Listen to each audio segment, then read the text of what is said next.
Greg, here are a few exercises to work on at home. So we did an exercise called an open book, and you're laying on your side. I'm going to support my head. My legs are going to stay pretty steady as I begin to roll open through my rib cage. And then come on back over. And you're going to want to complete this exercise on each side about 6 to 8 times. Notice if the range of motion is different from side to side.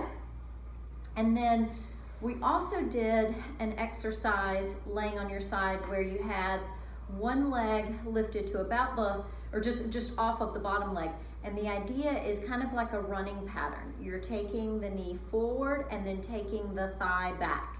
So you're trying to get some good range of motion in the hip joint while you keep the ribs, the pelvis pretty still. So after maybe about 10 there, you can extend the leg or straighten the leg and kick forward and back. So a lot of times when I kick forward for a little stretch of the back of the leg, I'll flex my foot, and then as I reach back, I'll point through my toes. So again, about 10 there, and of course completing that on both sides.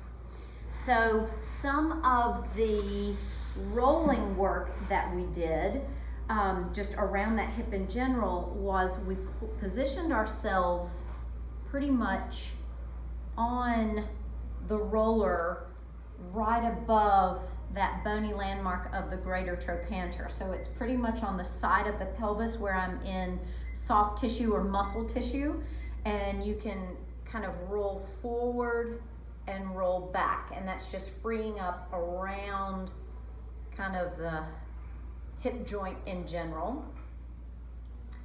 I would do that for about 45 seconds to a minute.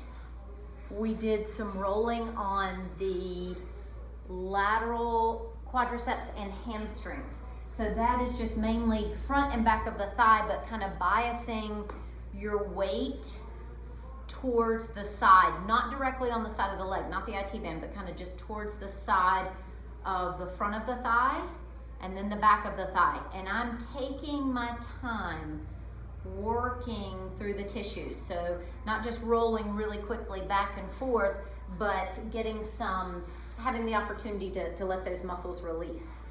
Same thing, I know I'm switching legs, but same thing with the hamstrings.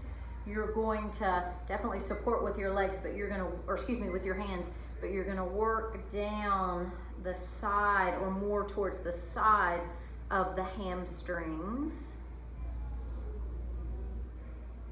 And then we did a little work on the calves.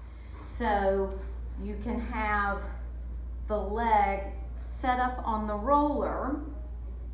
You will be supporting with your arms. You can stay here and kind of roll side to side, kind of across the muscle belly. You can lift the hips and roll a little bit into the calf. And last but not least, we did a little bit on the front of the lower leg. So again, I'm switching legs on you back and forth just for camera view, but you're going to cross one leg over. You're going to tip your body weight to where you're angled more on the front of the lower leg, not on the bone, but more of the muscle tissue, and rolling along the front of that lower leg. Hope this helps.